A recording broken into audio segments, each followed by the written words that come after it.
votre employeur à vous donner ces heures supplémentaires. Donc c'est une injustice fiscale que je ne reproduis pas. Par contre, les exonérations de cotisations patronales et salariales, au-delà de celles que nous décidons, sont des éléments qui encouragent au travail et qui sont différenciés. Pour ce qui est votre deuxième point, la réforme qui est la nôtre est beaucoup plus large, puisque vous pourrez y revenir au gré des questions, mais je propose une réforme en profondeur de la sécurité professionnelle et donc de l'assurance chômage, de la formation professionnelle, qui sont aussi des sujets qui parfois touchent certains régimes spéciaux, qui font l'objet d'une vraie différence entre plusieurs types de travailleurs en France, au-delà de la définition classique que nous avons des régimes spéciaux, mais votre question porte plus spécifiquement sur les retraites. La méthode que je retiens pour cela consiste à ne pas toucher, comme je l'ai dit, les paramètres de la retraite actuelle. Toutes les Françaises et tous les Français qui sont à la retraite ne verront aucun changement.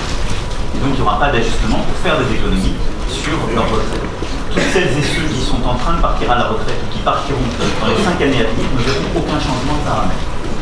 En méthode, je propose une concertation s'appuyant d'ailleurs sur les travaux du corps, qui a fait l'objet depuis plusieurs décennies d'un vrai travail en profondeur, qui a créé d'ailleurs du consensus, qui a mis en lumière tout ce travail, et donc nous concerterons avec l'ensemble des partenaires sociaux, des forces politiques, parce que mon souhait c'est de conduire cette réforme de manière transpartisane.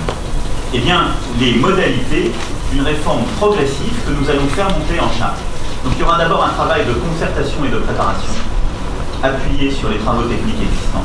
Il y aura ensuite évidemment un texte de loi qui sera voté, et une réforme qui sera conduite en transition, c'est-à-dire que progressivement. C'est une réforme qui, pour être à plein régime, prendra 10 ans. Et vous savez, notre démocratie, elle a besoin de retrouver le temps long. Il y a des mesures d'urgence et des mesures radicales qu'il faut prendre. J'en ai présenté plusieurs. Mais parfois, les mesures radicales, il faut les prendre même si on accepte de ne pas totalement voir les effets durant son propre mandat. Mais c'est parce qu'on a bien souvent omis cela qu'on ne les a pas pris. Et donc, la montée en charge complète, elle prend 10 ans. Parce que progressivement, ce sont des génération après génération, et bien ce système de cotisation et de droit ouvert, en transparence et en parfaite égalité, qui prend le dessus sur les régimes actuels. Ce qui fait que, oui, cela conduira à la suppression des régimes spéciaux. Et donc l'intégralité, les, je crois, 37 caisses de retraite qui aujourd'hui existent, eh bien convergeront dans un système unique où chaque euro versé donnera les mêmes droits en matière de prestations. Après, vous avez des libertés dans ce système, celle de surcotiser pour acquérir des droits supplémentaires, et donc vous pouvez tout à fait décider de cotiser davantage pour avoir plus de droits.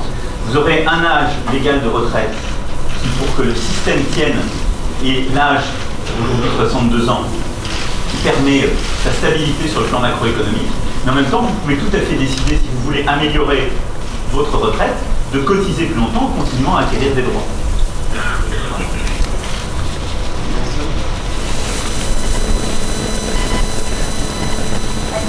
LCI, vous parlez de 80% d'exonération pour la taxe d'habitation. Je voulais savoir sur quels critères vous basez et quels seront ces 20% qui vont continuer à payer cette taxe d'habitation. Alors, les 80%, c'est un critère très simple, c'est le revenu de référence. C'est comme pour l'impôt. Donc, ce sont les 80% des ménages, je dirais les plus modestes, c'est-à-dire des classes modestes, des classes moyennes, et même des classes moyennes supérieures. Et donc, on le calcule par un revenu de référence qui est aujourd'hui celui qu'on identifie pour l'impôt sur le revenu, ce qui fait que ce sont les classes les plus aisées qui ne bénéficieront pas de cette mesure, parce que c'est, comme je l'ai dit, une mesure qui est essentiellement ciblée sur les classes moyennes. Ça veut dire un revenu fiscal de référence de 5 000 € pour un couple avec 2 enfants.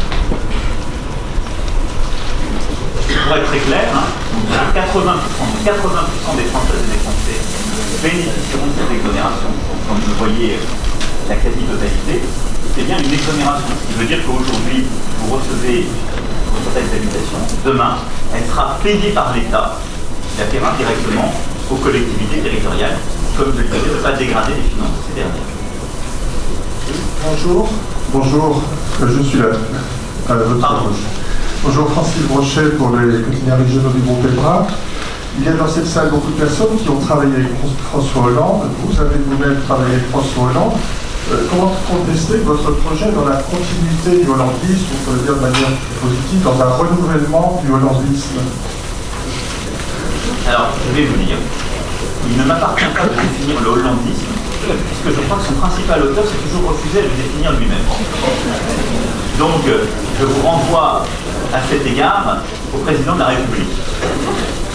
D'autre part, moi-même, j'ai en effet été d'une part conseiller, d'autre part ministre. Je l'ai toujours dit, les conseillers sont les conseillers. Je n'ai jamais demandé à mes conseillers de prendre les responsabilités, bonnes ou mauvaises, des décisions qu'ils avaient prises. Par contre, je prends toutes mes responsabilités lorsque j'ai été ministre de la République. Et les réformes que j'ai pu porter, que j'ai eu l'honneur de défendre, je les assume pleinement, bonnes ou mauvaises. Je suis prêt à en rendre compte de la première à la dernière. Pour le reste, j'ai eu des désaccords stratégiques avec le président de la République qui m'ont conduit à lancer un mouvement politique nouveau, à ensuite quitter le gouvernement, démissionner de la fonction publique et être candidat à la présidence de la République. Si j'étais dans un projet de continuité, je n'aurais pas pris tous ces risques, ni décidé d'endosser tous ces ennuis. Je crois être un esprit rationnel, et donc si j'étais convaincu de la continuité, je n'aurais pas fait tout ce chemin, cher monsieur. Donc c'est un projet qui assume ce qu'il est, qui veut retrouver l'esprit de conquête de la France, qui dit dès le début ce qu'il veut faire, qui prend des décisions et des mesures radicales, de liberté comme de protection, et qui articule les deux, qui ne cherche pas des compromis imparfaits entre ces objectifs multiples, et qui assume que sur certains sujets, nous devons libérer la société, nos territoires, la force de nos élus, de nos associations, et qui en même temps assume des protections radicales. Pour autant, vous ne trouverez pas chez moi la volonté de critiquer ce qui a été fait durant ce quinquennat. Et je l'ai toujours dit. J'ai du respect pour le président de la République en tant qu'institution, et j'ai du respect pour l'homme qui est François Hollande. Et on peut se distinguer, on peut porter sa stratégie et son cap de manière claire, sans pour autant céder aux enfantillages ou à la tristesse de notre vie politique, qui consiste à dire que tout ce qui a été fait avant était forcément mauvais. Et donc j'assume pleinement de dire que beaucoup de décisions qui ont été prises en matière de sécurité, en matière économique et sociale par les gouvernements de François Hollande ont été des bonnes décisions. Elles n'ont pas toujours été assumées, pas toujours été dûment expliquées, parfois prises trop tard, on peut après rentrer dans les détails, mais il y a beaucoup de choses que l'on peut assumer.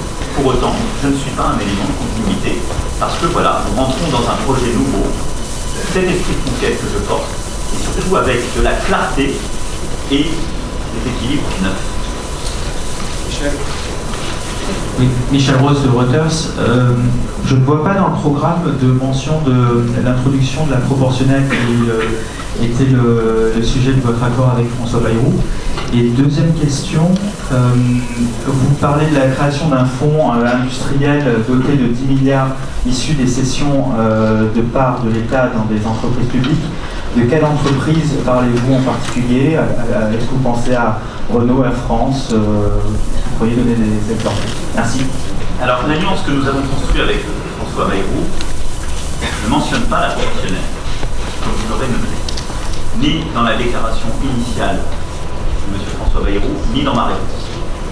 Elle porte un objectif d'alternance vraie, c'est la réponse qui est faite à votre collègue à l'instant, tout il y avait, et elle porte un objectif de reconnaissance du pluralisme de notre vie politique, que j'assume pleinement, puisque cela faisait partie des 5 conditions que j'avais énoncées au moment de notre stratégie et de nos règles pour les législatives. Et donc, dans ce cadre-là, nous aurons à travailler sur le sujet de la proportionnelle. Je me suis exprimé dans un discours à l'automne dernier à Strasbourg pour indiquer que j'y étais favorable.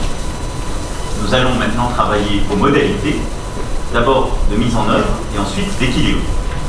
Je ne suis pas favorable à la proportionnelle intégrale, mais je suis favorable à une dose de proportionnelle qui, je pense, permet de mieux refléter le pluralisme de notre vie politique, et donc nous y travaillons. Ensuite, sur le deuxième sujet, le fond de la question consiste à en effet placer soit des cessions, soit des titres aujourd'hui détenus par l'Agence des participations de l'État dans un fonds qui permet ainsi d'utiliser les dividendes perçus sur ces titres dans le financement de l'économie, et pas simplement à des fins budgétaires. Si on veut avoir une bonne stratégie industrielle et d'innovation, nous avons besoin de continuer à investir dans nos entreprises publiques, dans notre stratégie publique, pour la recherche, l'innovation, le développement. Et donc à cet égard, ce que je veux faire, c'est de créer une fondation qui gagera ces titres, ces produits de cession dans une enveloppe protégée avec une gouvernance propre et qui permettra d'utiliser en particulier une partie des dividendes pour justement des crédits et la pérennité de ces crédits en matière de recherche et développement. Notre stratégie de recherche et développement public ces dernières années a pâti, et notre politique d'innovation aussi, a pâti d'un manque de visibilité budgétaire. Et donc, c'est en cohérence avec les objectifs énoncés que je veux faire cela. Ce ne sont pas simplement des produits de cession, mais bien des titres aujourd'hui émis par l'État qui seront placés. S'il devait y avoir des cessions réutilisées dans ce cadre, je ne vous les annoncerai pas aujourd'hui.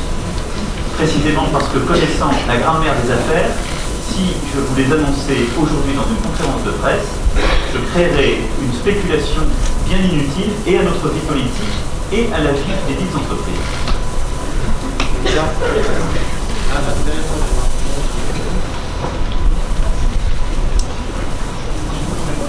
Bonjour, Elisa Bertolomé pour RMC. J'avais deux précisions à vous demander. Sur l'environnement, vous annoncez un plan d'investissement de 50 milliards d'euros. C'est beaucoup. Qu'est-ce que vous allez faire concrètement pendant ce quinquennat?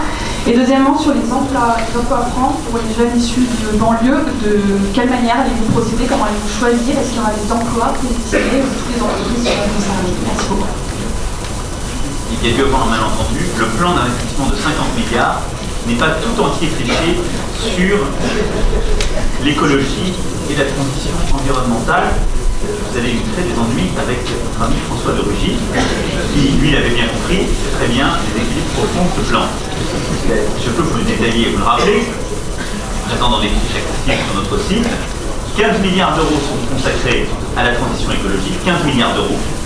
Et donc, de manière très simple, avec des objectifs multiples.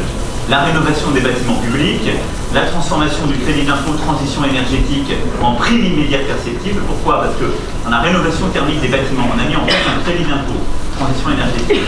Il est un peu complexe et surtout il arrive trop tardivement. On va le transformer en une dotation immédiate, ce qui permet pour les classes moyennes de faire beaucoup plus simplement ces rénovations. Ensuite, je l'ai d'ores et déjà annoncé, mais je souhaite, durant le quinquennat, pouvoir renouveler totalement les logements, en particulier les passoires thermiques. Ce qu'on appelle les passoires thermiques, ce sont les logements les plus précaires sur le plan énergétique. Et donc en 10 ans, je souhaite éliminer la totalité de ces logements, qui sont bien souvent d'ailleurs des logements détenus par nos concitoyens les plus modestes. Il y en a aujourd'hui 2 millions, pardon. Et donc je souhaite les diviser par 2, ce qui, là aussi, a un coût, durant le quinquennat, de 4 milliards d'euros. Et donc, ça fait partie de ce plan d'investissement. Ensuite, nous éliminerons, je l'ai dit, les véhicules les plus polluants, avec une vraie politique de convergence entre l'essence et le diesel, mais elle doit être accompagnée. C'est toujours la même stratégie. On ne peut pas, sur le plan environnemental, uniquement décider des interdits. Il faut accompagner dans leur mutation les acteurs économiques. Quand on dit, parfois, qu'il faut interdire en totalité le diesel, ça n'est pas raisonnable, et ça n'est pas possible. Et qui est victime? Les classes moyennes ou populaires qui ont besoin de prendre des véhicules diesel pour aller au travail. Et donc nous disons, on va réduire durant le quinquennat et même supprimer l'écart fiscal qui existe, mais en même temps décider un bonus de 1 000 euros supplémentaires, en plus des bonus existants, pour toute la conversion, et donc pour que les détenteurs de véhicules diesel, justement les plus polluants, puissent, lorsqu'ils achètent un véhicule neuf ou d'occasion, bénéficier de ce bonus. Ensuite, il y aura 15 milliards d'euros qui seront consacrés à la qualification et aux compétences. Je l'ai dit, dans une économie de l'innovation et de la compétence, on doit pouvoir former les gens. Et donc, en particulier, un objectif de formation d'1 million de jeunes peu qualifiés éloignés de l'emploi et d'1 million de chômeurs. On ne résoudra pas le problème du chômage de masse si, en plus du changement de nos règles, tout ce que j'ai énoncé sur la réforme du chômage, on n'a pas une politique volontariste en matière de formation. Et donc, formation des plus jeunes, extension doublement de la garantie jeune et formation des chômeurs les moins qualifiés, ce qui est aujourd'hui insuffisamment le cas. Ensuite, il y aura 5 milliards d'euros qui sont consacrés à l'agriculture, je l'ai évoqué, c'est le plan d'investissement agriculture. Même philosophie que ce que j'évoquais tout à l'heure. Nos exploitants agricoles ont besoin de moderniser les exploitations, de les transformer, d'aller vers la modernisation industrielle, vers des transformations de commercialisation, vers parfois aussi des transformations plus écologiques. Et donc il y aura des appels à projets sur la base de cette enveloppe. Ensuite, il y aura 5 milliards d'euros consacrés à la santé, à la fois pour la réforme de l'hôpital. C'est indispensable de moderniser l'hôpital par une vraie politique d'investissement qui permettra derrière de dégager des économies sur le plan de l'organisation et également 5 milliards d'euros consacrés aux professionnels libéraux, entre autres avec le doublement des maisons de santé. 5 milliards d'euros sont consacrés au transport et aux équipements collectifs locaux, avec là aussi des stratégies d'interconnexion, de développement des infrastructures de proximité, avec une stratégie claire d'infrastructures lisibles, stables sur le quinquennat. Et enfin, 5 milliards d'euros seront consacrés à la modernisation de l'action publique. De manière très simple, il faut investir dans l'État si on veut faire des économies dans l'État. Et donc, il faut investir dans les systèmes d'information, la numérisation de plusieurs services. Si on veut améliorer la qualité du travail de nos forces de police et de gendarmerie, il faut transformer leur système d'information. De la même façon pour nos magistrats et nos greffiers, qui perdent un temps fou avec des systèmes d'information obsolètes. Parce qu'on n'investit pas aujourd'hui, tout est pris sur le budget de fonctionnement. Et donc, si on veut construire le changement de la société et de l'État durant les années à venir, la moderniser, faire plus d'économies, on a besoin d'un vrai plan d'investissement ambitieux. Donc voilà comment les 50 milliards sont utilisés. Il n'y a que 15 milliards sur la transition écologique.